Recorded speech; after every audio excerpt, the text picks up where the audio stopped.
सबसे पहले मैं आप सभी को शुभकामना देना चाहता हूं कि 32वां आदिवासी जो सम्मेलन इस बहुत अच्छा गांव, हम गांव बोलते हैं लेकिन कभी कभी ये शहर बना देते हैं, जो शहर बहुत पॉल्यूटेड होता है। तो मैं सबसे पहले आप सभी को धन्यवाद देना चाहूँगा, शुभकामना देना चाहूँगा, आपको शुक्रिया करना चाहता हूँ कि आप सभी लोग इस हिंदुस्तान का सारे कोने कोने से इस सम्मेलन में आप भाग लिए हुए हैं। तो इस सम्मानित मंच से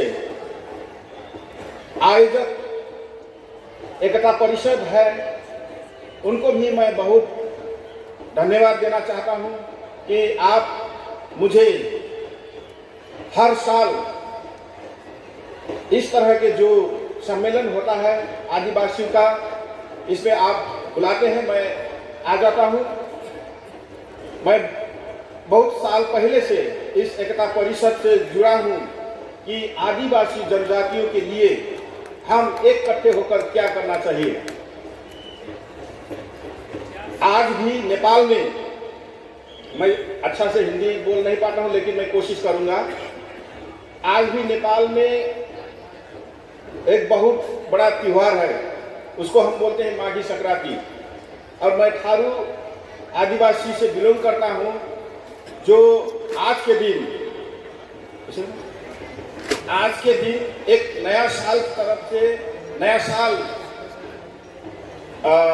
के लिए सेलिब्रेट किया जाता है। लेकिन मैं अपना गांव में, अपना कम्युनिटी में नहीं रहकर मैं आज आपको सामने इस सम्मेलन में भाग लिया हूँ, क्योंकि मुझे ये लगता है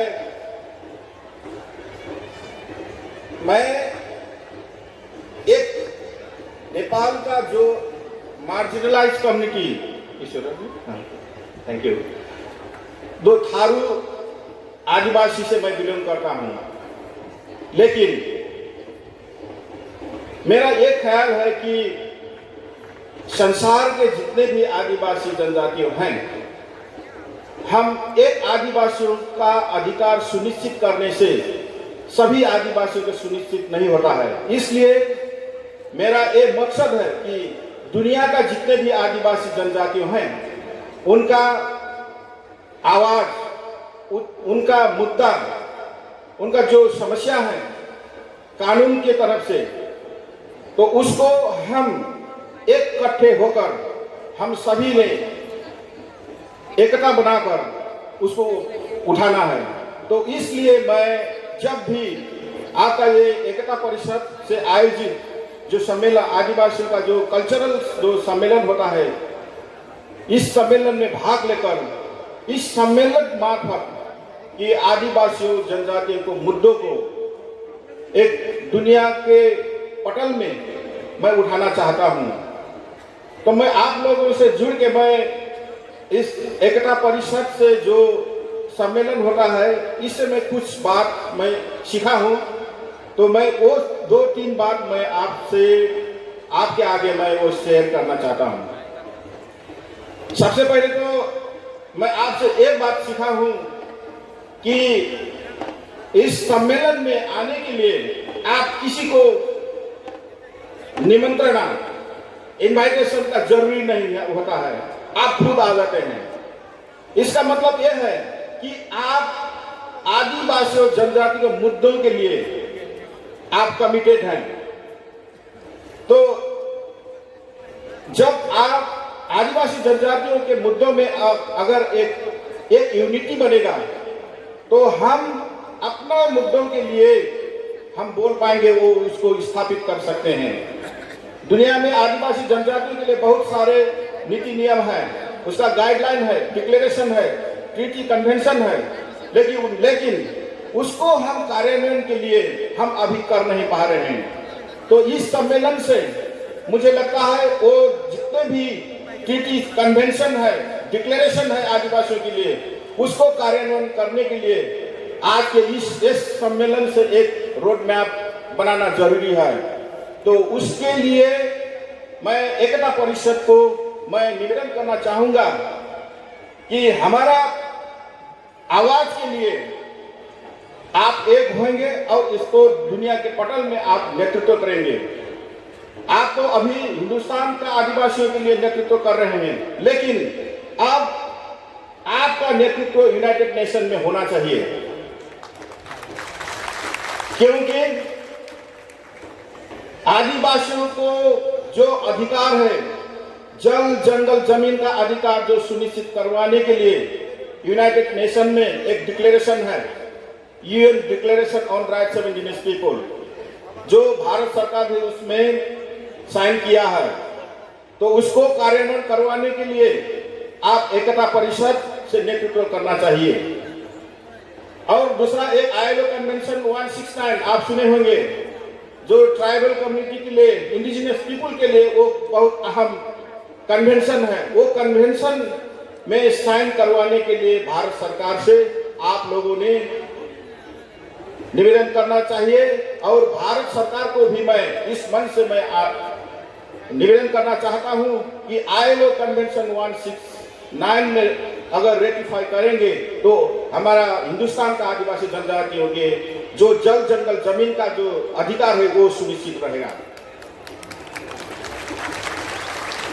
और इसके लिए आज का ये 32वां जो आदिवासी सम्मेलन है, कल्चरल सम्मेलन है, इस सम्मेलन से एक डिक्लेरेशन होना चाहिए। मैं आप सभी से मैं अनुरोध करना चाहता हूं, क्योंकि हम बहुत सारे बातें करते हैं, बहुत सारे मुद्दों को लिए हम बहुत सारे प्लान करते हैं, लेकिन उसको कार्यान्वयन करवाने के लिए हम काबिल नहीं हो सकते, कभी कभी हम चूक जाते हैं। तो अब का टाइम, अब का समय आदिवासियों को जितने भी अधिकार के लिए बने हुए ट्रीटीज, कन्वेंशन, डिक्लेरेशन, पॉलिसी जो है डोमेस्टिक और इंटरनेशनल, उसको इम्प्लीमेंटेशन करने के लिए कि आपका आवाज आगे आना चाहिए।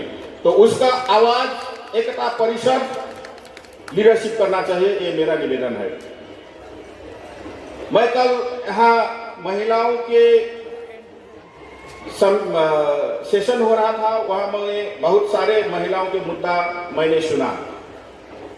तो अभी यूनाइटेड नेशन परमानेंट फोरम है, उस फोरम से आप लोगों का, आप महिलाओं के मुद्दों, महिलाओं के जो भी इश्यू हैं उसको आगे बढ़ाने के लिए, दुनिया को सुनाने के लिए हमारे यूनाइटेड नेशन का रिप्रेजेंटेटिव हमने डॉक्टर हानी मोगानी हैं, उनके तरफ से आपका आवाज बुलंद होना चाहिए, क्योंकि वो अभी ईरान से है, लेकिन वो एशिया का पूरा आदिवासियों के मुद्दों के लिए उठाने के लिए अभी वो रिप्रेजेंट कर रहे हैं। इसलिए मैं महिलाओं से मैं निवेदन करना चाहूंगा, उनसे जुड़कर आप लोगों के जितने भी मुद्दों हैं, महिलाओं के लिए, यूथ के लिए, माइनॉरिटीज कम्युनिटीज बहुत सारे हैं यहाँ भी, तो उनको अधिकार सुनिश्चित करवाने के लिए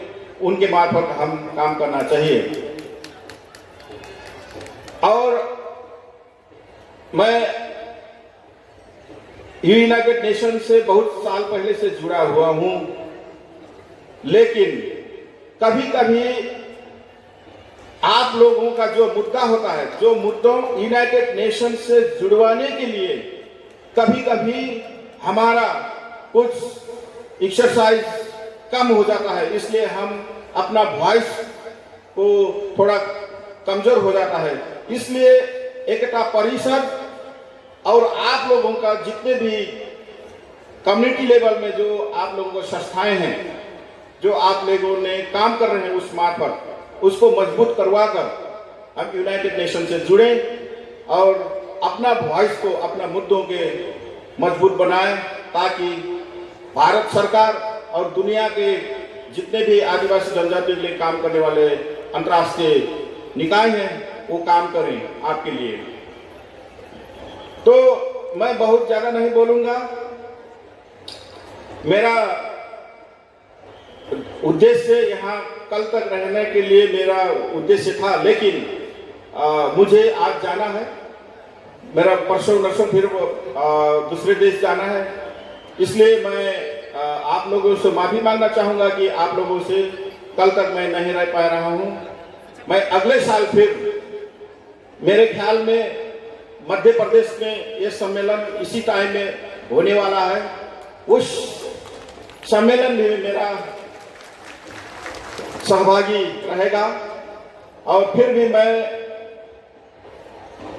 एक निवेदन करना चाहूँगा, इस सम्मेलन से जो डिक्लेरेशन आप बनाएंगे, जो रोड मैप बनाएंगे, वो रोड मैप आने वाले यूनाइटेड नेशन परमानेंट फोरम को जो एनुअल सेशन है अप्रैल 21 से, उस एनुअल सम्मेलन में ये 3 दिन का सम्मेलन का जो डिक्लेरेशन रहेगा, जो इस सम्मेलन से एक प्लानिंग होगा, जो रोड मैप बनेगा, वो road map UN permanent forum के एनुअल सेशन में आप प्रेजेंट करेंगे। मैं वो एकता परिषद को निवेदन करना चाहूंगा। और उस नेतृत्व के लिए, उस सम्मेलन में भाग लेने के लिए हमारा एशिया रिप्रेजेंटेटिव परमानेंट फोरम का जो डॉक्टर हानी मोगानी है, वो आप लोगों का अपॉर्चुनिटी देने के लिए आप लोगों से बातें करेंगे। मैं और 2026 से 2028 तक का जो एशिया महादेश से यूएन परमानेंट फोरम के लिए फिर हम दूसरे कैंडिडेट हमें चुनना है, वो अब हमारे पास ज़्यादा समय नहीं है। 10 दिन में हमें नेक्स्ट कैंडिडेट के लिए हम कुछ एक्सरसाइज करना है। उसके लिए भी आप लोगों ने, अभी तो डॉक्टर हानी मोगानी हैं, उनको कंटिन्यूटी के लिए भी आज इस सम्मेलन से आप लोगों ने कुछ एक्सरसाइज करेंगे, ये मैं अनुरोध रहेगा। और इसके लिए एकता परिषद एक्सरसाइज करेंगे।